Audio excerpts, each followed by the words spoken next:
أعوذ بالله السميع العليم من الشيطان الرجيم بسم الله الرحمن الرحيم الحمد لله رب العالمين والصلاة والسلام على أشرف المرسلين وسيدنا وحبيبنا محمد وعلى آله وأصحابه أجمعين رب اشرح لي صدري ويسر لي أمري واحلل عقدة من لساني يفقهوا قولي أما بعد السلام عليكم ورحمة الله وبركاته.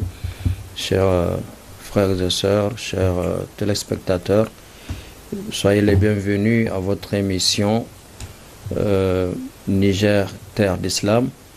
Aujourd'hui, nous recevons dans ce studio d'éminents panélistes pour échanger sur des sujets d'actualité, des sujets liés à notre société, à notre religion, l'islam.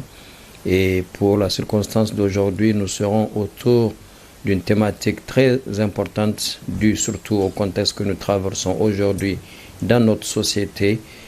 Nous allons parler aujourd'hui de l'ethnocentrisme, du régionalisme et la division, causes, conséquences et solutions. Pour traiter cette thématique, nous recevons dans ce studio le premier intervenant. Nous avons Cheikh Omar Daouda Bizo, qui est responsable du centre de formation islamique, Centre de la Miséricorde. Assalamu alaikum. Wa alaikum assalam wa rahmatullahi wa barakatuh. Bienvenue. Nous avons à notre droite Oustaz Ibrahim Seyni, qui est président du conseil d'orientation de l'association Club des jeunes musulmans. Assalamu alaikum. Soyez les bienvenus aussi à cette émission. Et notre troisième invité, c'est M. Aboubakar Rabo, qui est le secrétaire général de l'association Ahl Sunnah wal Jama'a. Assalamu alaikum wa rahmatullah. Wa alaikum assalam wa rahmatullahi wa barakatuh. Soyez les bienvenus, chers téléspectateurs et chères téléspectatrices. Nous allons, sur les temps qui nous sont accordés, pendant 45 minutes, échanger sur ces sujets qui sont assez importants. Nous l'avons dit, notre contexte social aujourd'hui est tel que nous entendons ça et là, nous lisons par-ci par-là dans les réseaux sociaux des appels à l'ethnocentrisme, au régionalisme, à la division, des choses que notre religion condamne, oui ou non. C'est ce que nous allons voir avec nos trois invités aujourd'hui. Nous allons commencer avec Cheikh Bizo. Avant d'aller sur les causes même de ces éléments-là, nous voudrons clarifier ces notions. Selon vous et sur la base des principes de l'islam, qu'entendons-nous par ethnocentrisme, régionalisme et division? Alhamdulillah wa salatu wa salam ala rasulillah wa ala alihi wa ashabihi wa mawala wa ba'd. Assalamu alaikum wa rahmatullahi wa barakatuh. Nous remercions Allah subhanahu wa ta'ala qui nous a donné cette occasion de nous exprimer dans l'espoir que ces messages, Inch'Allah, rentrera dans le cœur de chacun d'entre nous et qu'il changera notre façon de vivre ensemble. En islam, l'ethnocentrisme, le régionalisme et les divisions sont très bien définis. Ils sont définis comme étant des sentiments.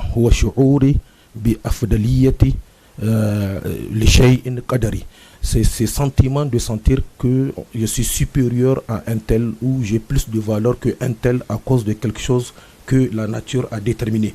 C'est-à-dire c'est pas la loi ou c'est que notre volonté de chacun peut faire de soi ce qui est bon, ce qui est une valeur connue de tous. Donc c'est pas cela qui est la valeur, mais c'est ce que le destin a voulu imposer à chacun d'entre nous sans qu'il y ait le choix de l'un d'entre nous. Et ce verset est très bien venu définir cela, que ce soit par exemple que tu te sens meilleur d'Annak Arabi que Ajami ou Annaka Abiyad min al-Aswad ou An al-Aswad, que tu te sens que tu es meilleur en tant qu'Arabe qu'un noir ou en tant que blanc qu'un blanc qu'un noir, ou sentir qu'à cause de la langue tu es supérieur à l'autre, ou régionalisme à cause d'une région que Allah a voulu que tu puisses que Allah a voulu t'imposer l'existence dans cette partie de terre pour une sagesse qui revient à lui et pour une mission qui t'appartient dans cet endroit. Et tu sens qu'à cause de ça, tu es meilleur. Et la division, c'est cette façon de voir qu'il est possible, toujours, à cause de quelque chose que tu as de façon naturelle, de vivre sans l'autre. que tu peux exclure l'autre dans ta vie, alors que nous le verrons, ce que la charia nous demande et tout autre, c'est les valeurs sont surtout dues à ce que je suis, mon comportement, ma façon de comprendre l'autre et d'intégrer l'autre dans ma vie, surtout ma façon d'être utile pour l'autre. Merci bien, merci. Alors, frère Ibrahim, avec les définitions qu'il a données, pensez-vous qu'il y a des signes de cela dans notre société? Est-ce qu'il y a des éléments qui nous montrent qu'il y a des situations comme ça ou des situations qui appellent à cela? Comme notre frère Bizo l'a dit, le régionalisme et l'ethnocentrisme et même la division des populations et des communautés a toujours été des armes. Vous savez, en psychologie, on nous enseigne que l'être humain, quand il est enfant, quand il est à l'état naturel humain, il a un sentiment de ce qu'on appelle l'égocentrisme, c'est-à-dire se préférer soi-même. Tout tourne autour de lui. Vous voyez l'enfant, il dit même à son papa, au papa de la famille, il dit mon papa. C'est comme si c'est lui qui le possède. Et c'est ce que l'éducation islamique, par exemple, vient traiter. Pour que la personne ne pense pas à lui-même, que la personne voit la famille, et au-delà même de la famille, le groupe d'appartenance, que ce soit une nation, un pays ou des communautés. Et pour cela, au temps du prophète sallallahu alayhi wa sallam, il y a eu un compagnon qui a insulté ou manqué à un de ses frères en l'appelant « Et toi, le fils de la négresse ». Et le compagnon, d'abord est parti voir le prophète sallallahu alayhi wa sallam pour se plaindre. Et c'est ce que nous demandons aux Nigériens aujourd'hui. Et qu'est-ce que la réponse du prophète sallallahu alayhi wa sallam? Il a interpellé l'agresseur pour lui dire qu'il reste encore en toi ce qu'on appelle la jahiliya. C'est-à-dire vraiment le sentiment anti-islamique avant l'islam, c'est-à-dire le temps de la mécréance ou de l'ignorance ou de l'obscurantisme. Aujourd'hui au Niger, l'inquiétude, c'est les médias sociaux qui véhiculent ce type de message. Et l'ampleur doit nous interpeller. Nous sommes tous face à des messages véhiculés par des hommes, par des femmes, par des intellectuels, par des gens qui ne sont pas, et qui disent ce genre de discours, de haine, de division et d'exclusion sur des choses qui sont partagées. Voilà aujourd'hui le contexte dans lequel nous sommes. Et ces gens-là, c'est généralement des musulmans aussi? Le Niger, il y a 99% musulmans, c'est des musulmans, mais on va seulement leur dire ce que le professeur Sallam a dit aux compagnons. Il a dit il reste en toi encore une partie de l'occidentisme et de la mécréance. C'est-à-dire, c'est des musulmans, mais qui ont besoin d'être rééduqués ou interpellés. Alors, si nous voyons des situations comme ça, je vais peut-être poser la question à M. Rabo. Selon vous, dans notre situation de ce pays, quelles sont les causes qui amènent les gens à des comportements comme ça, cet appel à l'ethnocentrisme, au journalisme, au karma, à la division? Alhamdulillah Rabbil Alamin wa salatu wa salam ala Rasulillahi wa ala alihi wa sahbihi ajma'in. Donc, les causes principales, comme je viens de l'évoquer à travers le hadith du prophète alayhi salatu wa salam, qui dit qu'il reste encore des signes de l'ignorance de la jahiliya en la personne qui considère l'ethnocentrisme comme une arme. Donc, l'une des premières causes, c'est d'abord l'ignorance. C'est ne pas se reconnaître et reconnaître le Seigneur, le Créateur, qui nous a créés sans nous avoir demandé au préalable qu'est-ce que nous voulons être, comment nous voulons être créés. Il ne nous a pas demandé notre avis. Donc c'est pourquoi aujourd'hui faire usage de l'ethnocentrisme dans un comportement, c'est un signe d'ignorance, parce que ce n'est pas un mérite. Le fait que tu sois créé blanc ou noir ou jaune ne t'a pas été demandé et tu ne l'as pas mérité. Non, c'est le choix de Dieu. Donc ce qui fait que c'est une forme d'ignorance qu'il faut combattre, il faut sensibiliser les gens. Et le plus grave, c'est quand on dit qu'un musulman considère l'ethnocentrisme comme une arme. Et là, l'approche de la jahiliya, ce que le prophète a qualifié de jahiliya, c'est ce qu'il y a de pire comme ignorance. Donc, et là, ça ne devrait pas être un attribut des musulmans. Un musulman ne devrait pas être ignorant à telle enseigne, il peut faire usage de tel comportement.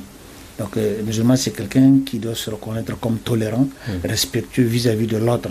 Parce que être Hausa, Jarma, ou être de Zander, de Tilaberi, ou d'une contrée quelconque, n'émane pas de toi-même. Tu ne l'as pas mérité, tu ne l'as pas gagné. Ce n'est pas un mérite. Donc, c'est le choix de Dieu. C'est Dieu qui a voulu que tu te trouves dans cette situation. Donc, remercie Dieu pour cela et considère l'autre de la même façon. C'est Dieu qui a voulu qu'il soit différent de toi. Et cette différence, c'est positif pour l'humanité. Dieu a voulu que nous soyons plusieurs. C'est pour que nous arrivions à nous entreconnaître entre nous. Ce n'est pas une différence, ce n'est pas un manquement, mais c'est pour que nous soyons complémentaires les uns des autres. Merci beaucoup, merci. Malam Omar Bizo, quelles sont selon vous les causes de ces fléaux? Parce que nous allons les appeler des fléaux, des choses qui amènent à la division d'une société.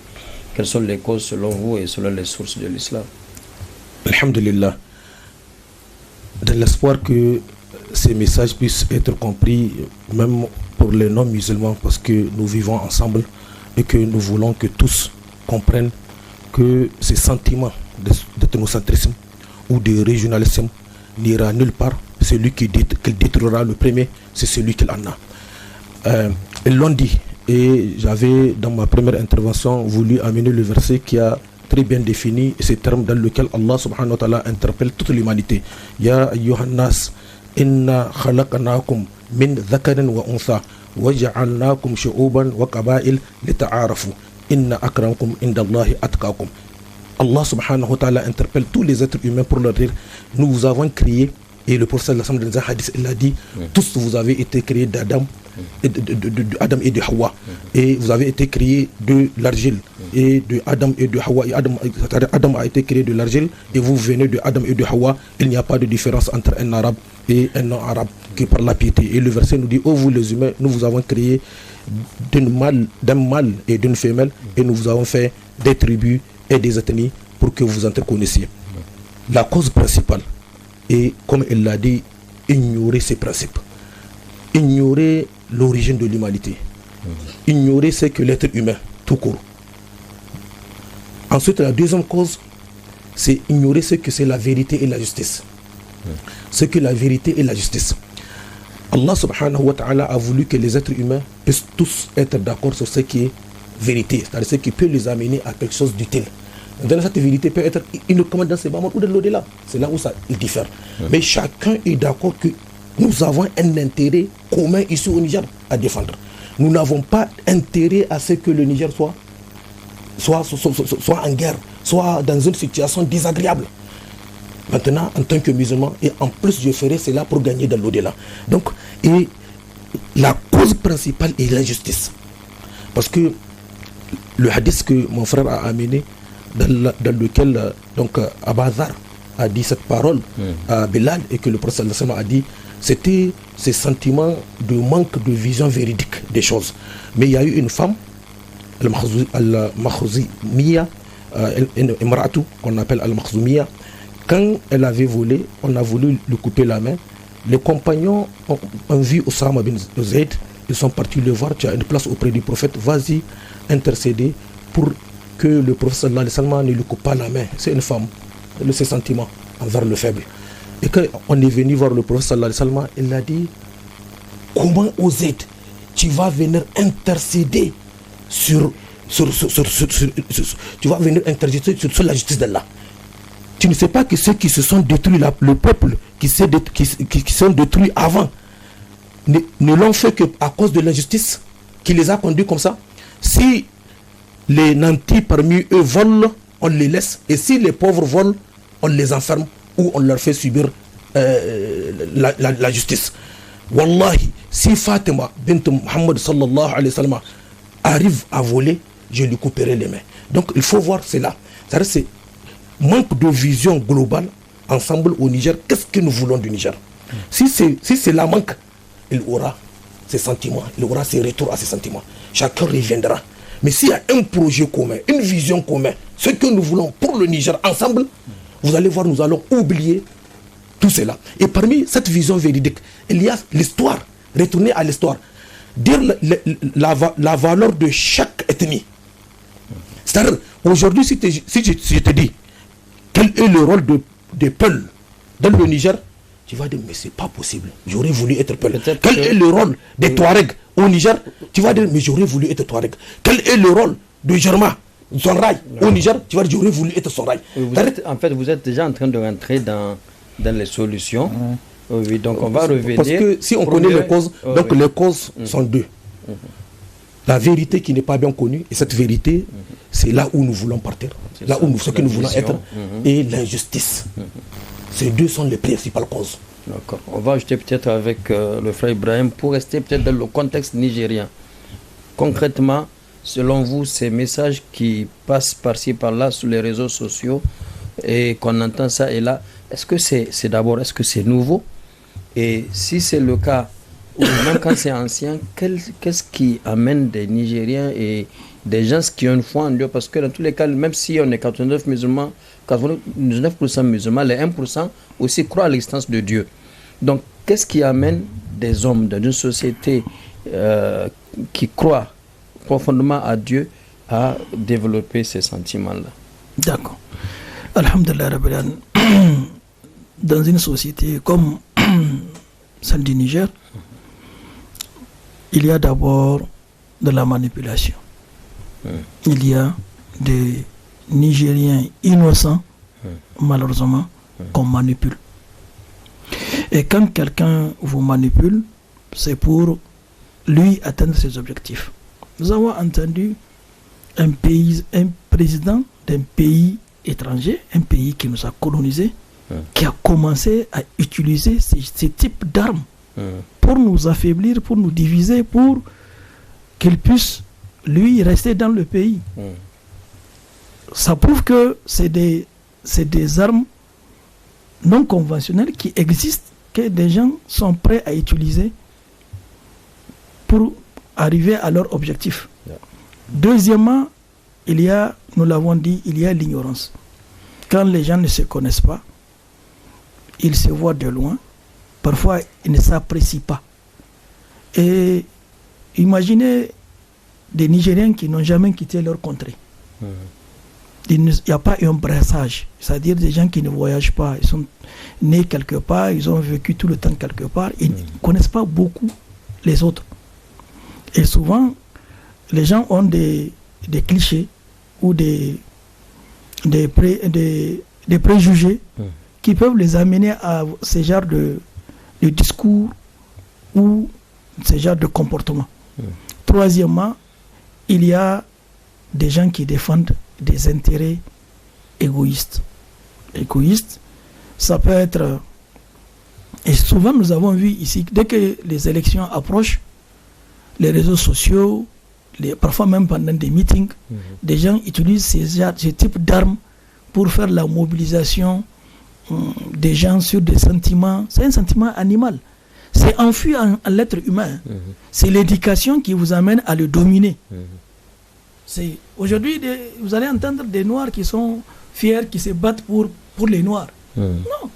Le panafricanisme n'est pas dire seulement parce qu'on est noir, mais l'Algérien, il est panafricain. Et on ne le fait pas contre les autres. Non. On le fait pour se développer, pour s'épanouir. Et donc, au Niger, vraiment, il faut résumer ce comportement sur 3 sentiments ou sur 3 actes. 1, la manipulation. Des gens extérieurs ou bien internement à votre communauté ou à votre ethnie qui vous manipulent. Malheureusement, vous tombez dans la manipulation. Parfois même c'est de l'extérieur. Deuxièmement, l'ignorance. Des gens qui n'ont pas une ouverture d'esprit, qui n'ont pas l'habitude de voyager, de vivre avec d'autres communautés. Donc ils ont des préjugés ou des clichés. Et troisièmement, vous avez la question de l'égoïsme.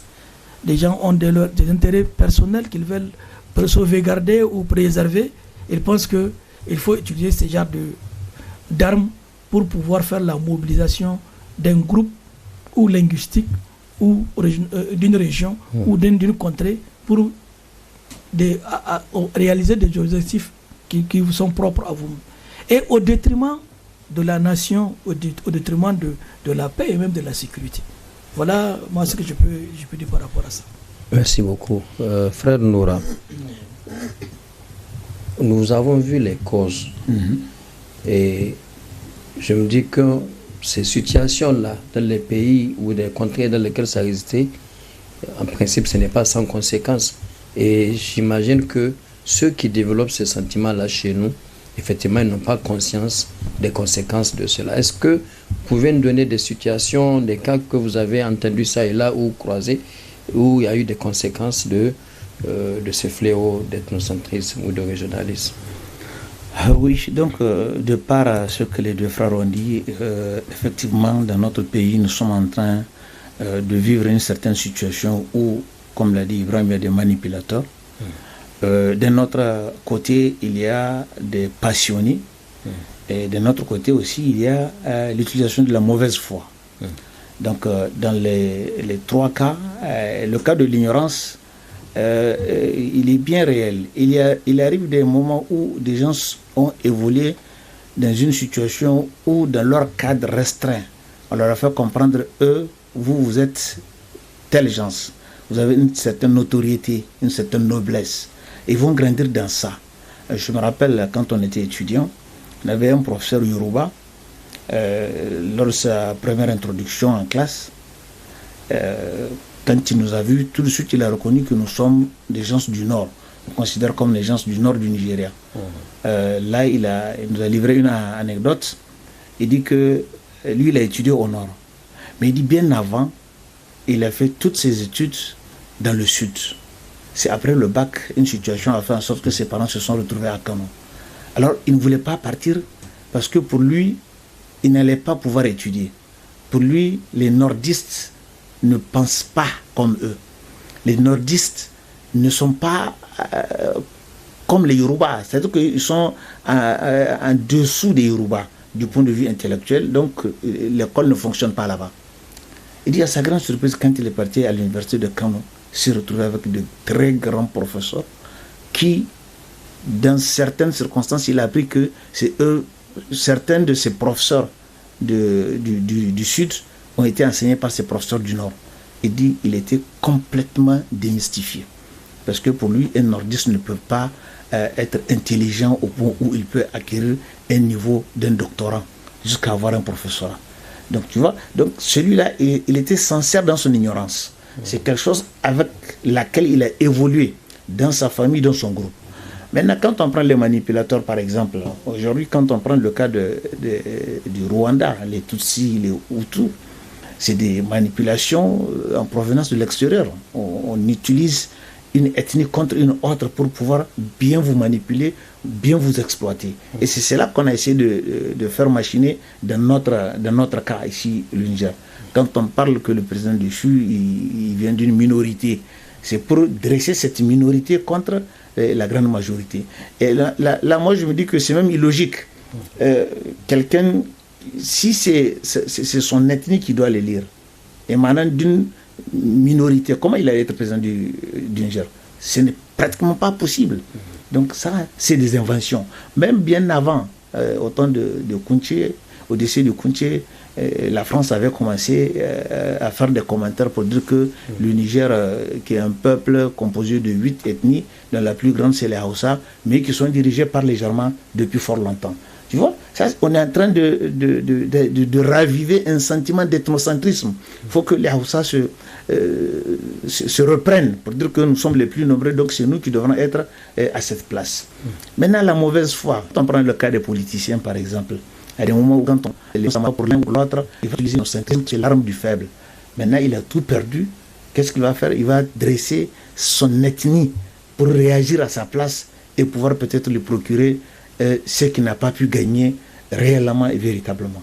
Voilà, donc à peu près toutes ces situations, on les a vécues dans notre pays. N'est-ce pas ce qui a amené ou qui a été brandi pour aller vers la création de l'État d'Azawad, où les gens s'estiment qu'ils sont mis en minorité. Effectivement. Ou les rébellions qui sont dans nos pays qu'on a vécu à tel moment de notre société. Effectivement, c'est une promesse, c'est toujours la sorcière, la France qui a manigancé ça. Ils ont promis aux Touaregs la création d'un État purement Touareg. Et ils ont fait la carte, ils ont promis. C'est-à-dire qu'ils étaient en train non seulement de manipuler et les Touaregs et les non-Touaregs. Parce que pour les Touaregs, c'est comme si on donnait une indépendance à leur ethnie et vont se conforter entre eux. Mais de l'autre côté, l'objectif premier, c'est les ressources naturelles que les Touaregs eux-mêmes ne connaissaient pas très bien. Et l'autre, ceux qui ne sont pas Touaregs aussi sont manipulés parce que c'est à leur détriment. Voilà, donc c'est toujours l'arme utilisée par l'Occident quelque part pour pouvoir... parce qu'ils savent que quand tu es dans une minorité, tu ne peux pas accéder à un niveau avec ton ethnie, mais ils vont créer les conditions pour t'amener.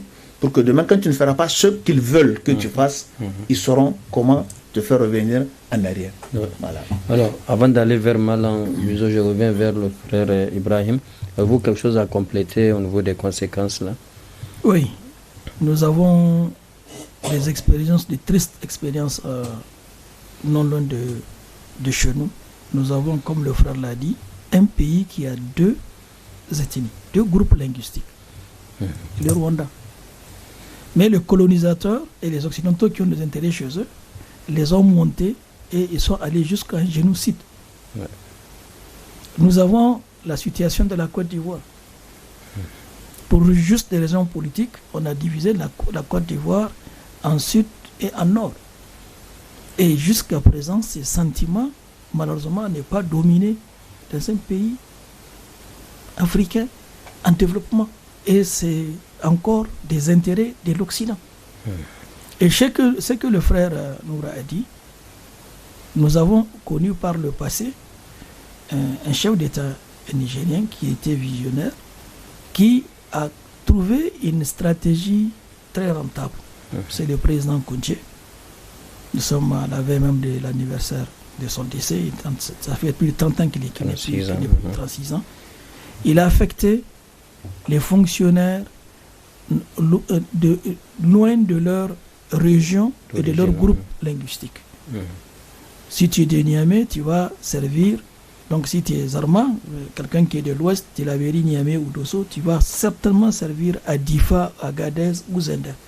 Et c'est ainsi que nous avons dans les familles un grand brassage d'ethnie. Vous allez voir quelqu'un de Zender, sa femme est de Dosso, son beau-fils est de Tawa et son petit-fils est d'Agadez. Et d'abord nous avons la chance d'avoir l'islam qui nous a donné une uniformité culturelle. Les Nigériens, on est préoccupés par les 5 prières de la journée. Donc c'est tous les Nigériens, on a un calendrier qui est programmé, qui va respecter ces actes d'adoration quotidiens. Ça c'est-à-dire, nous avons donc presque un même mode de vie. Tous les Nigériens. Tu sais qu'à Zohar, tu dois arrêter tes activités pour prier. Et ainsi de suite pour la prière jusqu'au matin. Nous avons les mêmes références. Nous avons la même Qibla, nous avons le même prophète, nous avons le même Dieu Allah que nous adorons. Nous avons les mêmes fêtes. Nous avons même la même langue d'adoration qui est la langue arabe, qui est la langue universelle pour tous les musulmans. Donc Dieu nous a donné tellement d'instruments pour surmonter ce côté animal enfui en l'homme.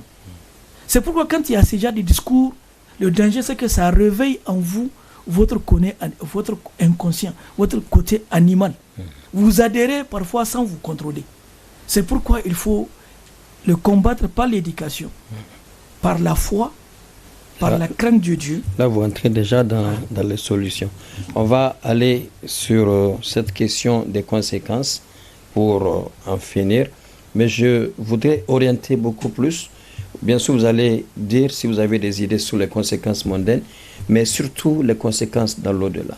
Pour des gens qui mûrissent des sentiments de division, d'ethnocentrisme, de régionalisme, qu'est-ce qui leur attend comme récompense dans l'au-delà? Ce qu'il faut comprendre. Allah subhanahu wa ta'ala a voulu que ces bas mondes soient deux groupes. Il n'y a pas un troisième. Le groupe de la vérité et celui du faux. L'arrivée de Adam sur terre, il n'y a pas de neutralité. Il n'y a pas. Le groupe quand Adam est venu sur terre, Allah lui a dit وَقُلْنَا اهْبِطُوا مِنْهَا جَمِيعًا فَإِمَّا يَأْتِيَنَّكَ مِنِّي هُدًى فَمَنْ تَبِعَ هُدَايَ فَلَا خَوْفٌ عَلَيْهِمْ وَلَا هُمْ يَحْزَنُونَ. Et de l'autre côté, ceux qui n'ont pas voulu suivre la vérité, ils iront. Allah subhanahu wa ta'ala nous a montré quelle est la différence entre les deux voies. Allah subhanahu wa ta'ala, dès le début de la création, quand il a demandé à toutes les autres créatures de se prosterner devant Adam, une seule créature a refusé à cause de ses sentiments.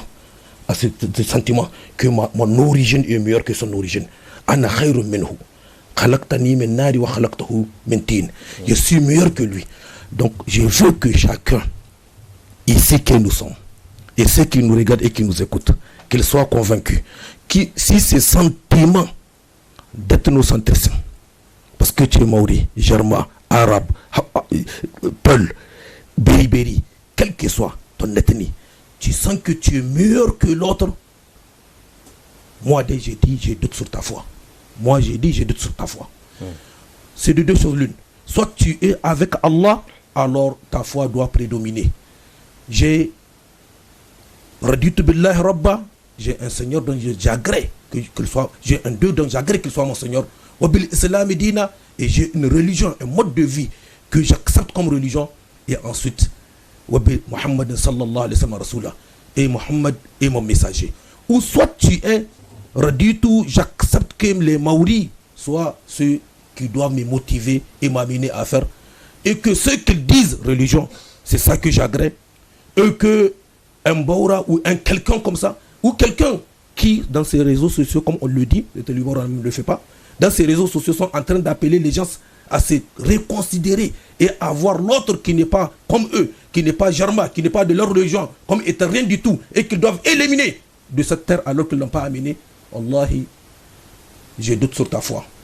C'est un problème de foi. Soit tu es avec Allah la vérité et tu cherches uniquement par cette imposition d'Allah, par ses destins. Moi, je n'ai pas voulu être maori. Si tu m'avais demandé mon avis, j'allais voulu être peut-être arabe, Quraysh, Bani Hashim, côté du prophète. Je n'ai pas voulu être au Niger. Si tu m'avais demandé mon avis, mais on m'a imposé d'être maori, j'accepte. Et je sais que Allah a sa sagesse dans ça. J'essaierai de tout faire pour être utile à eux, les maoris, aux autres, au nom d'Allah et pour Allah, pour récolter cela de l'au-delà. Ensuite, maintenant, je n'ai pas choisi d'être au Niger. Peut-être j'aurais voulu être dans un pays encore. Je ne sais pas. Mais la sagesse d'Allah a voulu que je sois ici. Et alhamdulillah, avec tout le bien qu'il y a, j'essaierai avant de quitter le Niger d'être utile pour cette terre. De quitter la terre va témoigner de tout ce que nous avons fait ici. Le Niger. Et cette subdivision, malgré que c'est la colonisation qui l'a fait, c'est dans le destin d'Allah. Tout se passe dans le destin d'Allah. Tout est fait par Allah. Oui, ils l'ont tracé, ils ont mis les Touaregs, les Arabes, une partie des Touaregs, une partie des Arabes, une partie de... à l'intérieur du Niger, il y a une sagesse d'Allah. Allah sait que nous pouvons vivre ensemble. Allah sait que nous pouvons être utiles les uns aux autres. La grande conséquence est que la personne quittera ce monde sans foi. Wallahi. Quand l'amour viendra, c'est le cœur qu'elle va presser. Et si c'est le Maori qui sont dans mon cœur, je dirais Maori, Maori. Inallah ilaha illallah. Dans la tombe, je serai avec une bonne œuvre. Si dans ces bas mondes, je n'ai fait que voir les Maoris supérieurs aux peuples, les Maoris supérieurs aux Arabes, les Maoris supérieurs à ça, je verrai que dans ma tombe, c'est des mauvaises œuvres qui seront. À la résurrection, je ne serai pas au paradis avec des Maoris. Je ne serai pas au paradis avec des Gobrawa. Je ne serai pas au paradis avec des Soraï. Je serai au paradis avec ceux qui ont dit La ilaha illallah Muhammad Rasulullah. La ilaha illallah Muhammad Rasulullah. C'est pourquoi je vivrai dans ces bas mondes avec chacun par cette voie. Alhamdulillah, si tu l'as dit alors que tu es mort, ensemble nous allons voir comment est-ce que nous pouvons être utiles pour notre région d'outils, sans pouvoir dire qu'elle est meilleure que les autres, sans pouvoir dire que si le destin veut que ce n'est pas d'outils à d'outils que je sois utile, wallahi, tu vas voir tous ceux-là qui sont en train de brandir cette arme de nos sentiments régionaux, vas-y voir qu'est-ce qu'ils ont fait dans leur région, qu'est-ce qu'ils ont fait pour leur ethnie, rien du tout, parce que c'est un sentiment négatif, destructif. j'interpelle ceux qui sont ici et j'interpelle tous ceux qui nous écoutent. Si dans ton cœur présentement, il y a ces sentiments d'ethnocentrisme, j'ai peur pour ta foi. Assois-toi, fais tout pour regretter, enlève ça dans ton cœur, demande à Allah pardon et n'intègre plus le groupe dans lequel on parle de ça. Et si on peut parler de ça dans un groupe où tu es, sois strict. Dis-leur, il ne s'agit pas de cela. Je ne suis pas Germain pour mourir Germain. Je suis Germain pour mourir avec la ilaha illallah, Muhammad Rasulullah. Allah m'a fait un bienfait immense pour m'avoir mis dans la communauté du prophète Muhammad sallallahu alayhi wa sallam. Cette communauté qui sera la plus nombreuse au paradis. Wallahi, c'est un bienfait immense. Pourquoi tu seras fier d'être Maori? Pourquoi tu seras fier d'être Peul, d'être Germain, d'être Hausa, d'être Telaberi, tu n'es pas fier d'être dans la communauté du prophète Muhammad sallallahu alayhi wa sallam, qui a un endroit qu'on appelle la Mecque et Médine? C'est malheureux, c'est malheureux. Qu'Allah nous aide, qu'Allah nous aide. Je pense que vous êtes déjà sur le chemin des solutions. Frère Noura, qu'est-ce que vous allez ajouter pour nous? Comment solutionner ce problème d'ethnocentrisme, de régionalisme, ces appels que nous entendons ça et là à une division de notre société? Donc je suis entièrement d'accord avec le frère Bizo sur la question de la foi. Parce qu'aujourd'hui, un musulman ne peut pas justifier appartenir à la communauté musulmane et prétendre se faire prévaloir par rapport à une ethnie, par rapport à une région, par rapport à un positionnement dont il n'a pas fait œuvre de mérite pour l'acquérir. Donc c'est pourquoi dans le premier verset qu'il a cité, Dieu a bien mentionné In akramakum indallahi atqakum. La seule chose que tu puisses mériter et qui soit agréée par Dieu, c'est cette proximité, ta proximité avec Dieu, la crainte de Dieu, donc la foi. Donc c'est cette foi-là qui devient un mérite, parce que c'est une action. Il faut œuvrer pour l'acquérir. Aujourd'hui, le bon comportement, ça n'est pas un héritage. Non, il faut s'activer, il faut s'efforcer, il faut s'exercer pour acquérir un certain niveau. Donc c'est pour nous interpeller d'abord à nous réconcilier avec notre foi, revitaliser notre foi à travers les bonnes actions, à travers sûrement la connaissance de Dieu et la connaissance de notre religion. Que nous ne soyons pas emballés dans ce vent où les gens vont dans le sens du mimétisme. Ils veulent ressembler à l'autre ou bien utiliser ce que l'autre a utilisé. Non. Nous sommes des musulmans. Dans chaque situation, posons-nous la question, qu'est-ce que l'islam nous dit? Qu'est-ce que le prophète alayhi salatu wassalam nous enseigne? Le prophète alayhi salatu wassalam, Dieu nous dit dans le Saint-Coran, c'est un exemple pour nous à suivre. Donc le cas qu'il a évoqué de sa fille Fatima, il dit si c'est elle qui commettrait le vol, il va lui faire appliquer la charia. Alors qu'en est-il de quelqu'un d'autre qui n'est pas sa fille, qui n'est pas son frère? C'est-à-dire qu'il nous montre qu'il traite les gens de la même manière. Donc nous avons les mêmes droits, et devoirs vis-à-vis de Dieu. Et Dieu qui nous a créés, il est unique. Il est le seul à qui on doit rendre compte. Et c'est lui qui nous interdit l'ethnocentrisme, le régionalisme ou la division. Aujourd'hui, c'est l'ethnocentrisme qui nous amène à la division. Les gens se retrouvent en groupement. Et ça, je vous dis, moi, nous, on l'a connu depuis qu'on était étudiants. Quand on était parti au Nigeria, on s'est retrouvé que les anciens qui nous ont devancés, ils étaient répartis dans les différentes universités sur la base des régions. Ça nous a fortement surpris. Les Maoris d'un côté, les Ndérois d'un côté, les Germains d'un côté. C'est-à-dire que dans des zones différentes.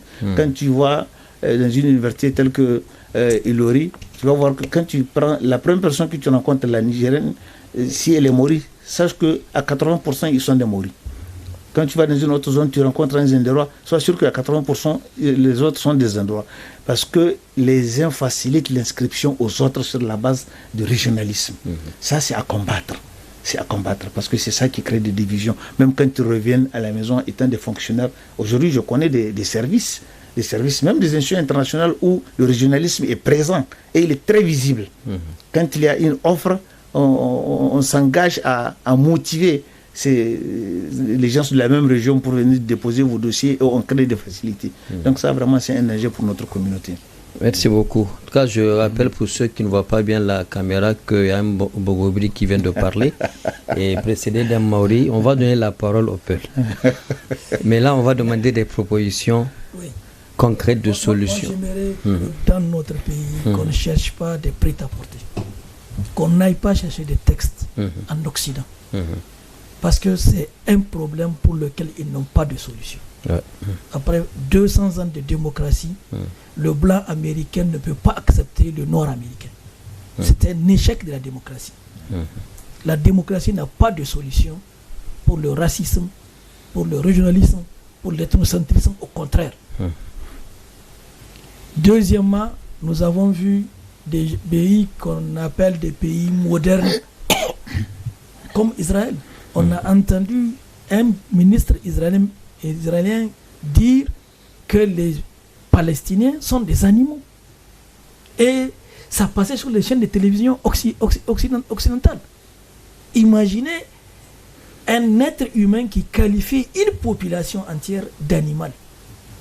Donc, nous n'avons rien à apprendre. Aujourd'hui, en France, vous avez la nationalité française, vous n'avez pas les mêmes droits si vous êtes un blanc, un arabe ou un noir français. Encore de ce quoi si vous êtes encore un musulman français. Et aujourd'hui, nous avons au Niger la solution. La solution, c'est l'islam. Enseignons l'islam à nos enfants à l'école. Et j'invite aujourd'hui à la refondation de prendre en compte dans nos écoles primaires, collèges, lycées, universités, l'obligation de l'enseignement moral islamique, les valeurs de l'islam qui ont amené un prophète sallallahu alayhi wa sallam qui est arabe, Quraysh, à avoir comme numéro 2 un arabe, un noir africain qui est son ladan, qui est son muezzin Bilal. À la mosquée, qui appelle les musulmans à venir à la mosquée, autant de présents, c'est d'abord c'est pas un arabe, donc c'est un immigré, c'est un étranger, mais avec la foi il a grandi les échelons. Et autour du prophète il y avait des Roums, on dit Shaib Roum. Shaib Roum, ça veut dire que c'est pas un arabe. Quand on dit Salman de Faris, c'est pas un arabe. Donc l'islam, à son avènement, a résolu ce problème intégralement et dans sa profondeur. C'est pas superficiel. Et aujourd'hui encore, si nous retournons à l'islam, nous allons régler ce problème de division ethnique, régionaliste. Et surtout que dans ce pays, nous avons une uniformité culturelle, nous avons une majorité écrasante des musulmans. Ce qui nous reste, les musulmans ne sont pas contre les autres minorités. Au contraire, aujourd'hui, les non-musulmans qui vivent avec nous, ce sont nos voisins, ce sont nos concitoyens. Nous partageons la même nation et nous vivons en paix avec eux. Et donc, tout ce discours de dialogue interreligieux, tout ça, c'est la pacotille de l'Occident. C'est juste fait pour chercher un peu de TDR, avoir un peu de fonds pour faire des séminaires, pour faire du bruit. Mais la réalité, là, il faut qu'on l'enseigne dans les mosquées, dans les familles et dans les écoles. L'islam nous a amené à prendre en conscience la seule valeur qui va vous faire émerger au-delà d'une personne, c'est pas ici, c'est dans l'au-delà, quand vous avez plus de foi et de crainte de Dieu. Ça, c'est auprès de Dieu. Mais sur la terre, nous sommes des humains, des fils d'Adam, nous sommes des hommes, nous devons nous aimer et vivre ensemble. Et surtout, chercher toujours la cohésion et l'unité. Merci beaucoup. On va donner à chacun une minute pour un dernier mot, un dernier appel à lancer à notre société, ces hommes et ces femmes de ces différentes contrées qui appellent à la division, à ce régionalisme. Qu'est-ce que vous leur dites en dernier mot? Une minute. Regardons l'histoire du Niger. Et c'est mon dernier mot envers ceux-là qui sont en train de brader, de lever cette idée d'ethnocentrisme et du régionalisme, et nos autorités aussi. Faites tout pour que vous trouviez la solution à ces problèmes de l'histoire. Et l'histoire du Niger et l'islam, c'est pas l'aménisme. 35 ans après la mort du prophète, l'islam était ici. L'aménisme n'est pas une religion. C'est le manque de la religion qui a amené les gens à s'abaisser pour adorer les djinns, les pierres et autres. Mais la religion, c'est le droit, l'islam. C'est celle qui dit prosternez-vous devant un seul Dieu. Et l'islam est venu au Niger par le Kawar. Et partout, il est rentré. D'abord, de la Mecque, il est rentré en Égypte. Ils ont refusé qu'il pénètre. Il a fallu la bataille. Et ensuite, il est rentré en Libye. Ils ont refusé, il a perdu la bataille. Et de Libye, il est rentré au Niger par la paix. Et de Niger, il est rentré en Algérie. Il a fallu la bataille, c'est pourquoi ils se sont tous arabisés. Et il est parti en Tunisie, c'était Okubat Ben Nafi, jusqu'à ce qu'il est rentré. Parce que j'aimerais que les gens comprennent qu'est-ce que ça veut dire cette bataille. C'est-à-dire, Allah leur a demandé de transmettre le message. C'est pourquoi ils ont traversé la mer Rouge, ils ont traversé le Sahara pour venir en Égypte, pour venir en Libye.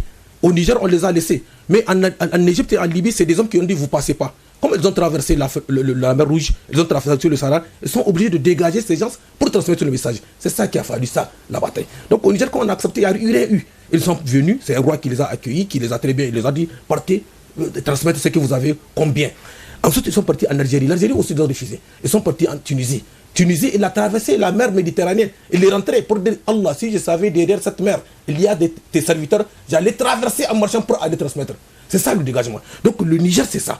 Et après cela, il y a eu un État islamique au Niger.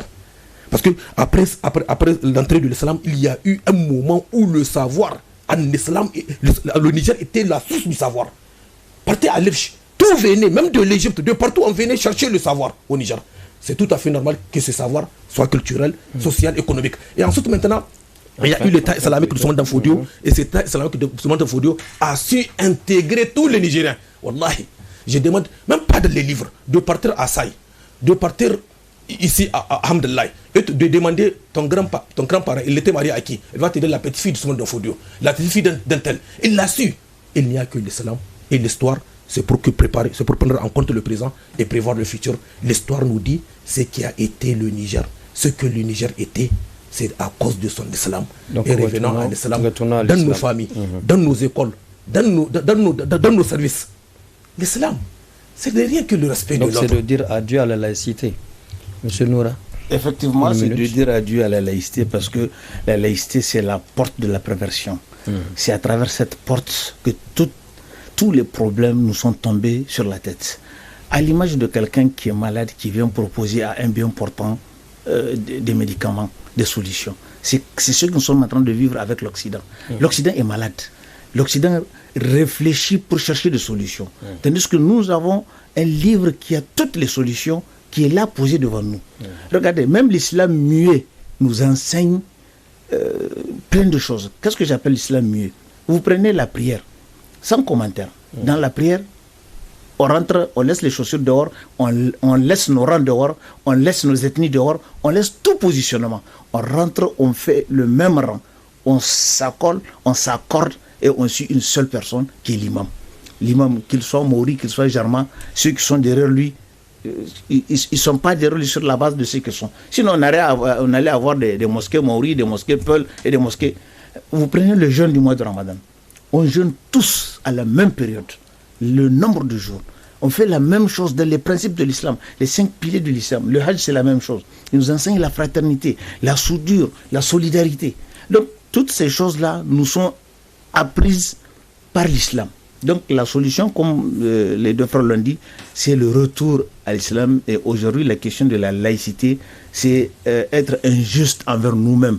Le fait d'accepter la laïcité pour notre pays. Un pays à 99% musulmans à qui on impose la laïcité. C'est quoi la laïcité? Les gens ont toujours tendance à comprendre que la laïcité, c'est le fait de permettre à chacun de faire sa religion. C'est absolument faux.